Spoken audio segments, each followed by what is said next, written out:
Dear Mr. A&R, we all struggling artists. Realize the world is cold, but we came here to spark it. Swimming little guppies in a sea full of sharks. It's gonna take a miracle to not end up hard.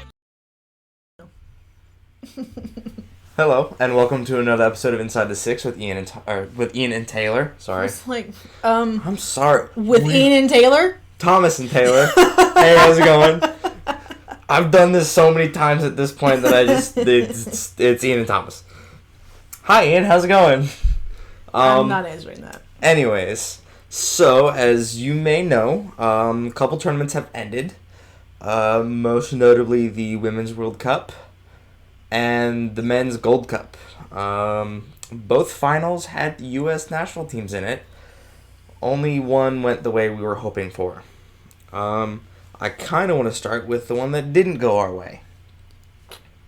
So Sunday night, the U.S. men's national team played Mexico in the Gold Cup final. They didn't play in Mexico. They played Mexico. That's what I said. You said they played in Mexico. Anyways. And I don't think it was a bad game. It was a terrible game. It didn't go the way we wanted to. There were a lot of good chances from the U.S. side. They looked bright. They didn't look sharp. They looked good in the first half. They didn't look anything in the second half. Mexico definitely came out in the second half the better team. They got the one goal to finish it off, and they basically parked the bus afterwards. But on top of that, the officiating was absolute crap. Yes. The refereeing... Terrible. The refereeing this summer has been really, really, really weird. VAR has been in the limelight controversially for the Women's World Cup all summer. It was a bad refereeing night for the Gold Cup final. Lionel Messi was sent off with a red card in the third place game, which was a bad call. It was a terrible call. And he has actually come out and said some things about CONMEBOL, which we'll go over later in the episode as well. But refereeing has been kind of not good as of recently. Hopefully the FIFA refereeing, confederation can get that back under control. I think they need to sit down after the African Cup of Nations and kind of say, okay, what do we need to do to fix VAR, to look into all these these controversies that happened this summer and fix them so that we don't have to deal with them anymore. Hopefully FIFA's not corrupt and too corrupt to realize their mistakes. If not, we're screwed. Anyway, so Gold Cup final, it was 1-0. But the entire tournament, the men's national team looked good. As a general look over the 6 games that they played, they looked good. And I think it bodes well for the future of the men's team. They definitely have... I think they may have missed qualifying for the Olympics already. I think they were too late for that. Nice. But when it comes to... they had a really good under-20 World Cup.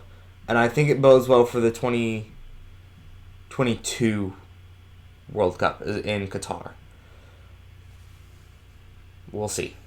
I think the U.S. men's team has a bright future. As for the Women's World Cup, we got 4. We got 4 stars! Well, I don't think that one has any. No, it doesn't. Oh, yeah, it does. Well, we got 3. That's the old logo. I forgot about the old logo. Yeah, this is from a while ago, but I gotta show my support for my girls. They played extremely well. We kind of got called into doubt a couple times against France. I was kind of questioning it a bit against Spain. England was kind of worrying. I think England was the scariest one of all. Oh, for sure. Because we actually almost lost that game. We said it last week on Wednesday. A listener came up huge. Mm-hmm. And when it came to their game against the Netherlands, defensively there weren't very many problems. A listener had to make a couple saves in the first half, but the second half the U.S. women's team came out dominant. Megan Rapinoe opened the scoring with a penalty. Right call. VAR, especially in the latter stages of the tournament, VAR was working really well. They were utilizing it better. Yes. It was the right call. Alex Morgan got kicked in the chest. It was a high kick.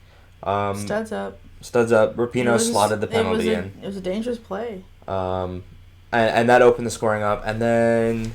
My girl, Rose 8 minutes later... What a strike. What a future she has. Mm-hmm. I'm excited to see what she can do for the women's team. Yep. But in terms of U.S. national teams, what does the future look like? Don't breathe on me.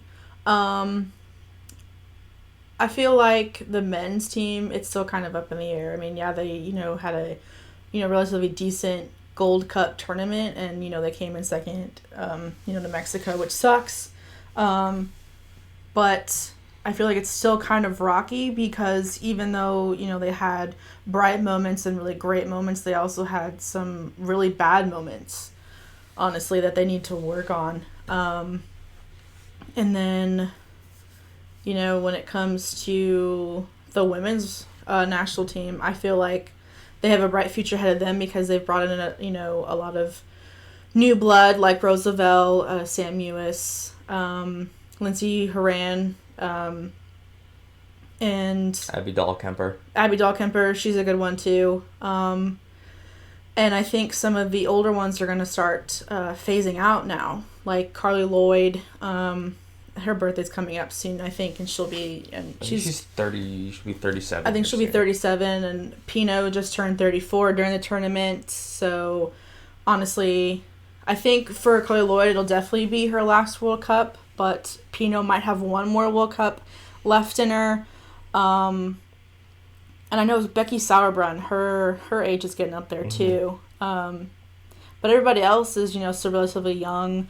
And like the new blood they just brought in, like I listed, I think they're all pretty solid players. And they had I forgot what her first name was, but Davidson, she played one match, and I thought she was stupendous. She was I think she's the youngest member on the team, and I think she has a bright future ahead of her when someone on the back line leaves, like Crystal Dunn or Kelly O'Hara or even Ali Krieger. So I think for the women's side, they have a bright future, because they kind of showed off their young players.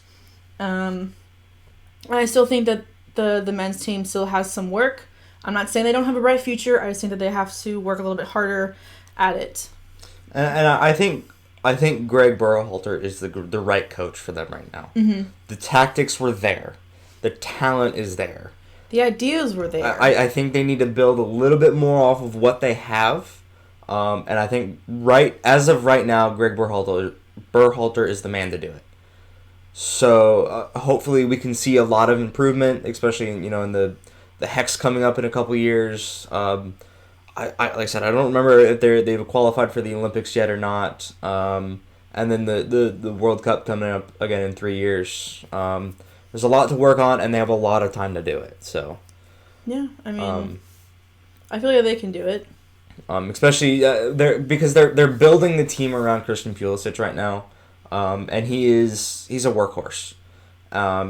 He just got that big transfer to Chelsea. Weston McKennie is a perfect partner for him in the midfield.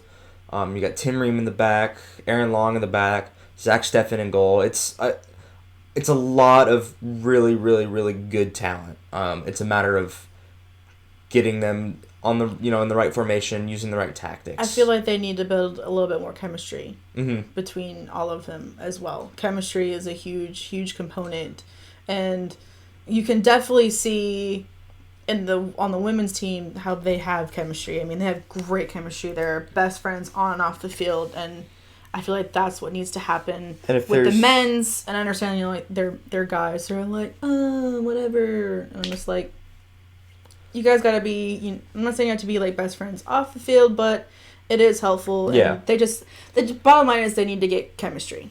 And if there's one weak link in the U.S. men's team right now, and he's not a bad player, I think it's Michael Bradley.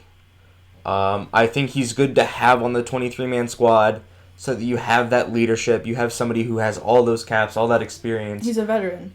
But I don't think... The problem with him right now is I think he wants to play too defensively sometimes. And a lot of things that I know I've noticed, I'm sure you've noticed, and I know that Dad has noticed, is that when Michael Bradley gets up, the team does really well. We noticed it against Mexico. He was playing so deep. He was dropping back a little bit too defensively. Ian made a comment at one point, if he dropped back any further, he'd be in the stands. And what that does is that allows Mexico to push a little bit more. Or whatever team they're playing against, to push more. And then the U.S. can't get on their front foot. They're always on the back foot. They're always defending. And it just doesn't work. If we can find somebody who's a little bit more attack-minded to get into that position and push the ball forward a little bit more, I think that's another important piece that they could have in the system. So we'll wait and see with that. Real quick for the Women's World Cup, the individual awards. Megan Rapinoe with Golden Boot. Same amount of goals and assists as Alex Morgan, but she played less minutes. So she had more goals in less amount of time. Yes. Alex Morgan with the Silver Boot, just because she played more time. And then Ellen White, who, unfortunately, she got screwed twice from VAR. Offside, the first one against the U.S. being offsides, and then the second one in the third place match against Sweden, she handballed it. Both the right call, but she got the bronze boot. Megan Rapinoe with the golden ball, which I think is deserved. She had an excellent tournament. She led the U.S. team. She was co-captain with Alex Morgan. Brilliant tournament. Silver ball was Lucy Bronze for England, and bronze ball was Rose Lavelle. If that doesn't tell you the talent that she has and the future that she has, I don't know what does. And then Golden Glove went to Van Veenendaal. Yeah, the Dutch goalkeeper, which I think was deserved as well. She had a really good game against the U.S. She had a really good game against Sweden. She had a lot of good saves. She kept Netherlands in that game. I think that her defense just got too tired and just let her down. I think all of Netherlands got tired because the second half came out, and towards the end you could tell that the Orange Army was getting pretty tired. They were slacking a little bit. Yeah, for sure. And then the FIFA Fair Play Award went to France. I think that was more of just a consolation. Kind of thanks for letting us have the tournament in your country. Basically. Sorry you didn't win. But I, in my opinion, I think the U.S. has a bright future, both men's and women's, for soccer, and I'm excited to at least be a fan and watch it happen. So Copa America ended as well. It ended with Brazil coming in first place, Peru losing the final, and Argentina winning the third place match over Chile. Third place match, Lionel Messi was sent off after being headbutted by a Chilean player. They both received red cards. I've seen it. There's absolutely no reason that Messi should have been carded. But then again, I'm not a referee. He has come out and said that CONMEBOL is rigged. It is there's so much corruption that you can't enjoy the game anymore. And at this point, CONMEBOL has actually come out and said that they plan on severely punishing him for that, possibly banning him for 2 years. Wait, Messi? Mm-hmm. Or the rep? Oh. Which would most likely mean the end of his international career. I don't know if that ban would extend all the way to FIFA, at which point he would not be able to play for Barcelona either. I don't think so. I don't think CONMEBOL has that power. I don't think that's how unless that works. FIFA wants to step in and they punish him, at which point they can ban him. But everybody knows CONMEBOL is rigged. There was a lot going on, especially in the final. It was hectic. There wasn't... It was really disorganized. It was. On both ends, honestly. And CONMEBOL's been like that for a long time. when they did the Copa America Centenario 2 years ago, you could tell that they had kind of cleaned things up when they were hosting it in America, with America being the guest country, and it was cleaner than it was this year. They definitely stepped it up, and then when it went back to South America, it almost did seem like it was rigged, but it was very faint. There's no evidence of it, and I'm not going to claim that it's rigged, because I don't know. I'm not a player, I'm not a ref. Not a part of it. But there have been a lot of accusations in the past, and this is a huge one from Messi. We'll have to see what plays out from that. But congratulations to Brazil. Congratulations to Dani Alves, who is the first player in history to win 40 trophies. Oh, that's right. Which is a lot. That's a huge feat. And it wasn't, it's not like he went to like some, tiny country where one team is like crazy dominant. He's played for Barcelona, he's played for PSG, he's played for Juventus, plays for Brazil. He's got all of these big teams, big names that he's played with. He's a world-class player. So, and then the last tournament that's still going on, it is currently in the quarterfinals, is the African Cup of Nations. Where is it? There we go. And there are, like I said, there are 8 teams left, and those include Senegal, what is that? Benin, Madagascar, and Tunisia, Ivory Coast, and Algeria, and Nigeria, and South Africa. South Africa actually knocked Egypt out of the tournament, which was kind of surprising. We don't have any coverage of that, so we can't watch it. Yeah, we do. We do?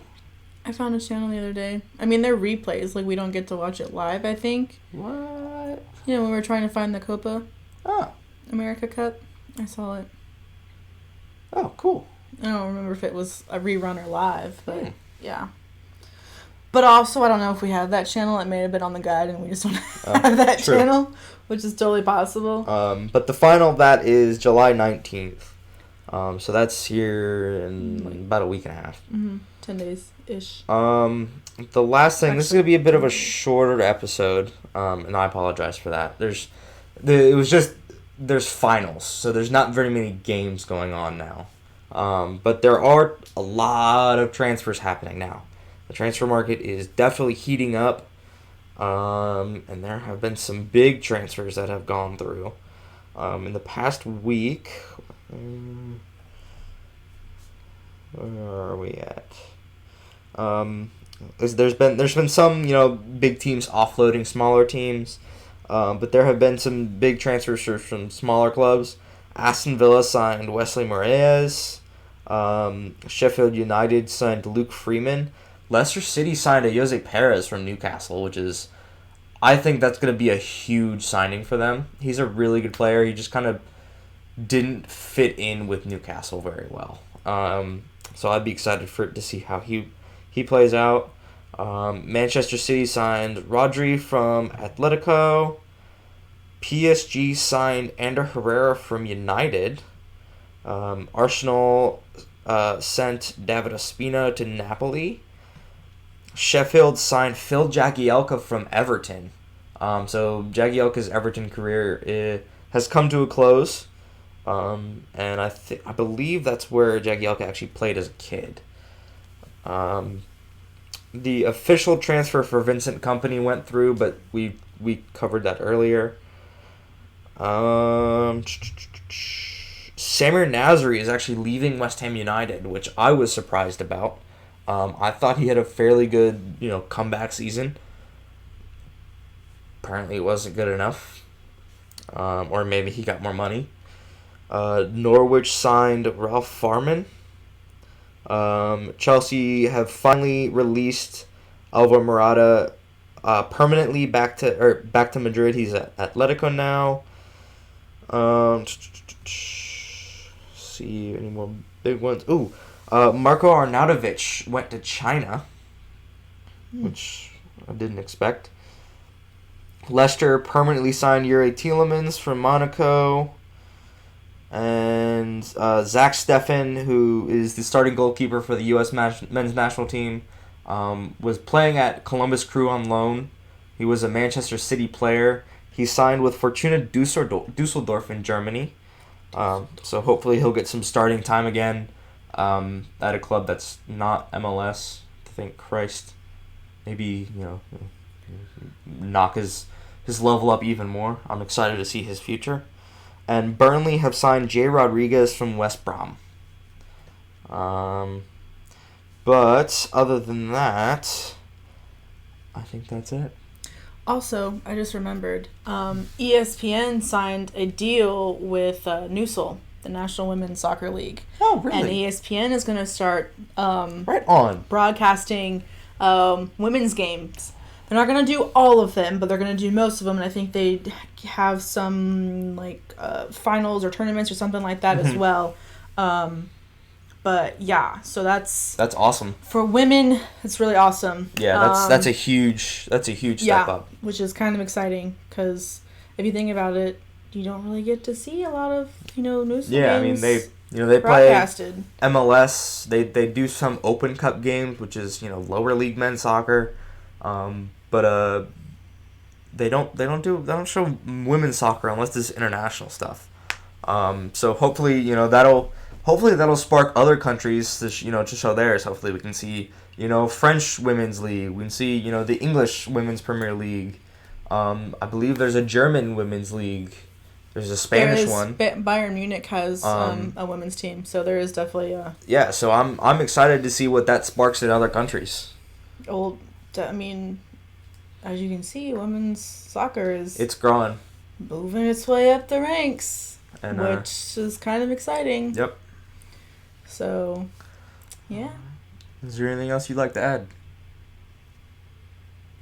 Also, the Women's World Cup final brought in way more viewings than the Men's World Cup final last year. By 3 million. I couldn't even tell you... Or maybe it was billion. It was a big number. I couldn't even tell you who lost in that final. It was kind of that team's going to win game. France won, right? I know France won. Who lost? Was it Croatia? I thought Croatia made it to the third place round. I think that's it. Was it Belgium? It was Belgium. Maybe it was Belgium. It was Belgium. I have no idea. I think, yes, because Croatia beat England in the third place game. And France beat Belgium. Yep. But it was a boring game. I think a lot of people turned it off. Yeah, I think it was a pretty boring game. Whereas with the Women's World Cup, it was a lot more exciting. It wasn't as exciting closer. as I was expecting it to be, because I was kind of expecting Netherlands to be a little bit more, speaking tougher. Of Netherlands, our brackets... guessed the final. This one guessed Netherlands making it to the final. I told y'all, they were the dark horse. They came to play. Of all teams, she guessed the Netherlands making it to the final. Everything else was wrong. It's but I guessed U.S. and Netherlands. I probably shredded my bracket in the middle of the night because I was so sad. Just like I did last year. But now that they have 4 stars, so there have been 8 Women's World Cups. That means that the women's national team has won half of them. I think. They also made it to the third place in 3 other ones, and they made it, they were runners-up in 1 other one. So that means that we have made it, although we have gotten medal, basically, in every single Let's see, World so Cup. U.S. has won 4. I think Germany's won 3. I think China's won 1. I think China's won 1. Japan has gotten 1. Well, that's then. How many does Germany have? Is it 2 or 3? I don't remember. Let's look it up. I don't know. But we won the first one, so that's really all that matters. I think Germany has 3. Well then. Because we would have been the first one to make it to 4. I think then Japan has one and China doesn't. Because we lost to Japan. That was when we got runner-up that one time. Yes, because where am I? Stop. I think China used to be like a powerhouse, but I don't think they ever won. Because we beat China in the first one. Yes, so the U.S. won 2019, 2015, and 1999, and 1991. Which was the first one. Norway has one. That's right. Norway has one, Japan has one, and Germany has 2. Yep. I didn't know Norway had one. Norway used to be a powerhouse. What? Mm-hmm. That blows my mind. Yep. Norway used to be a powerhouse. Anyways, anything else?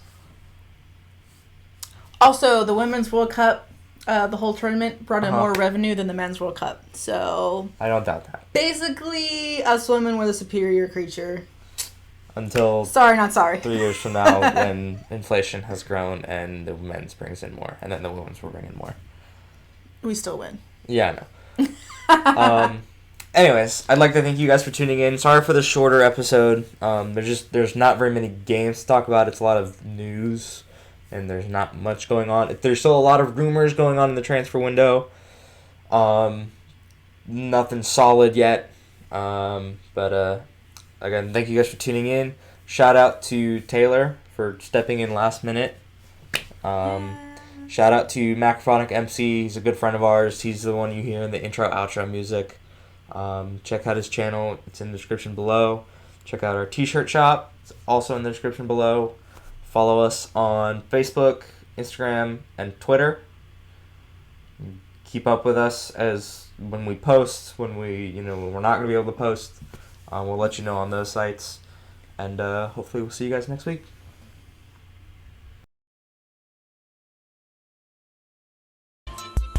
Dear Mr. A&R, we all struggling artists. Realize the world is cold, but we came here to spark it. Swimming little guppies in a sea full of sharks. It's gonna take a miracle to not end up hard.